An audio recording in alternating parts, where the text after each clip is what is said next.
നമസ്കാരം. തമിഴിൽ നിന്നും തിയേറ്റർ റിലീസായി വന്ന ഒരു ചിത്രത്തെക്കുറിച്ചാണ് ഇന്ന് നമ്മൾ മൺസൂൺ മീഡിയയിൽ സംസാരിക്കുന്നത്. ശ്രീ ഗണേഷ് തിരക്കഥ എഴുതി സംവിധാനം ചെയ്ത 3 BHK.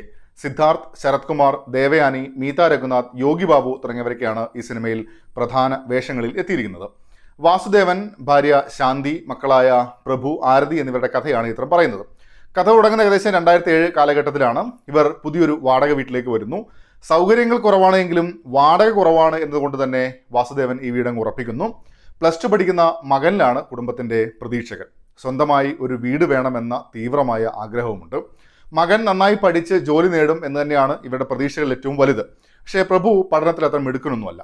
ഇവരുടെ ജീവിതത്തിൻ്റെ ഓരോ ഘട്ടങ്ങളെയാണ് 3 BHK പറയുന്നത്. മിഡിൽ ക്ലാസ് ഫാമിലിയുടെ മുന്നോട്ടുള്ള യാത്രയിലെ ആഗ്രഹങ്ങളും പ്രതിസന്ധികളുമാണ് ചിത്രം ഫോക്കസ് ചെയ്യുന്നതും.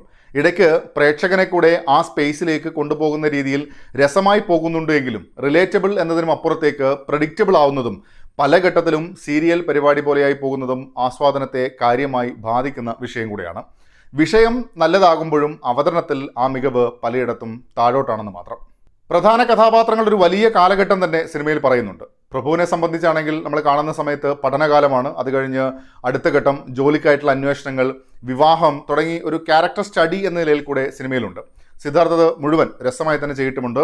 ഓരോ ഘട്ടത്തിലും ആ കഥാപാത്രം കടന്നു പോകുന്ന ഇമോഷൻസ് ഒക്കെ കൺവിൻസിംഗ് ആയി കൊണ്ടുവന്നിട്ടുണ്ട്. പ്രായത്തിൻ്റെ മാറ്റങ്ങൾ എന്നത് ഫിസിക്കലിയും നല്ല രീതിയിൽ തന്നെ സ്ക്രീനിൽ കാണാൻ സാധിക്കും. അച്ഛൻ വാസുദേവനായി എത്തുന്നത് ശരത് കുമാറാണ്. എനിക്ക് തോന്നുന്നു കുറേ കാലത്തിന് ശേഷമാണ് ശരത് കുമാറിന് ഇങ്ങനെ നന്നായി പെർഫോം ചെയ്യാനുള്ള ഒരു സ്പേസ് ലഭിക്കുന്നത്.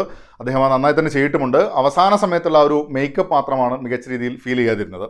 ദേവയാനിയുടെ അമ്മ കഥാപാത്രം ഇത്തരമൊരു പശ്ചാത്തലത്തിൽ കഥയിൽ കണ്ടുപരിചയമുള്ള കഥാപാത്രങ്ങളൊരു തുടർച്ച മാത്രം എന്ന നിലയിൽ അനുഭവപ്പെട്ടുള്ളൂ. 1-2 സീനുകളിൽ നന്നായി സ്കോർ ചെയ്തിട്ടുമുണ്ട്. ആരതിയുടെ വേഷത്തിലെത്തുന്ന മീത രഘുനാഥും നന്നായി തന്നെ അവരുടെ വേഷം ചെയ്തിട്ടുണ്ട്. പല ഘട്ടങ്ങളിലും പ്രകടനം കൊണ്ട് മാത്രമാണ് ആ കഥാപാത്രം മികച്ചു നിൽക്കുന്നത് എന്ന അവസ്ഥ കൂടെയാണ്. ഐശ്വര്യ എന്ന കഥാപാത്രം എത്തുന്ന ചൈത്രയും നന്നായി തന്നെ അവരുടെ വേഷം ചെയ്തിട്ടുണ്ട്. സിനിമയിൽ യോഗി ബാബുവിന് അങ്ങനെ കാര്യമായി എന്തെങ്കിലും ചെയ്യാനുണ്ട് എന്ന് തോന്നിയതുമില്ല. സ്വന്തമായി വീട് വയ്ക്കാനുള്ള ഒരു കുടുംബത്തിന്റെ ഓട്ടമാണ് 3 BHK എന്ന സിനിമ. മിഡിൽ ക്ലാസ് ഫാമിലിയുടെ അവസ്ഥകളും ആഗ്രഹങ്ങളും പ്രശ്നങ്ങളും പരിഭവങ്ങളും പരാധീനതകളും അതിനിടയിലെ സന്തോഷങ്ങളും ഒക്കെ ആയി പോകുന്നൊരു കഥ. റിലേറ്റബിൾ സ്പേസിലാണ് ഈ കഥാപാത്രങ്ങളെല്ലാം നമുക്ക് മുന്നിൽ അവതരിപ്പിക്കുന്നത്. മാസാവസാനം കുറച്ച് കാശെങ്കിലും മിച്ചം പിടിച്ച് സ്വന്തമായി വീട് എന്ന ലക്ഷ്യത്തിനായി അവർ ഒരുമിച്ച് നിൽക്കുന്നു. മകൻ്റെ ഫ്യൂച്ചർ നന്നാവണമെന്ന ആഗ്രഹം കൊണ്ട് അവനെ ഭാവിയുള്ള കോഴ്സിന് പഠിപ്പിക്കുന്ന അച്ഛൻ, മകളെ പണക്കാരുടെ വീട്ടിലേക്ക് എത്തിച്ചുവിട്ടാൽ അവൾക്ക് സന്തോഷമാവുമെന്ന് കരുതുന്ന അച്ഛൻ. അങ്ങനെ ഒരു ആംഗിളിൽ നോക്കിയാൽ അങ്ങനെയുള്ള കഥാപാത്രങ്ങൾ നമുക്ക് ചുറ്റുമേറെയുണ്ട്. അവർ ചെയ്യുന്നതാണ് ശരിയെന്നും അവർ തന്നെ കരുതുന്നുമുണ്ട്.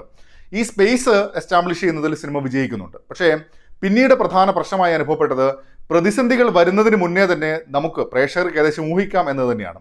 ഒരു തരത്തിലും മുന്നോട്ട് പോകാൻ സമ്മതിക്കാത്ത വിധത്തിൽ പ്രതിസന്ധികളെ ഇങ്ങനെ പ്ലേസ് ചെയ്യുമ്പോൾ ആ യാത്ര എന്നത് ഓർഗാനിക്കായി ഫീൽ ചെയ്യുന്നില്ല എന്ന് മാത്രം. ഇടയ്ക്കൊരു പക്ക സീരിയൽ എന്ന നിലയിൽ തന്നെ ഫീൽ ചെയ്തു. 3 BHK ഒരു മോശം സിനിമയാണെന്ന അഭിപ്രായം എനിക്കില്ല.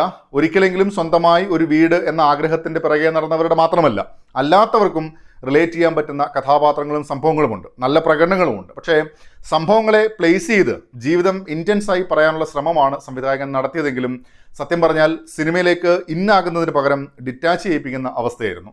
ഓവറോൾ ഒരു ആവറേജ് അനുഭവം മാത്രമാണ് 3 BHK എന്ന സിനിമ എനിക്ക് സമ്മാനിച്ചത്.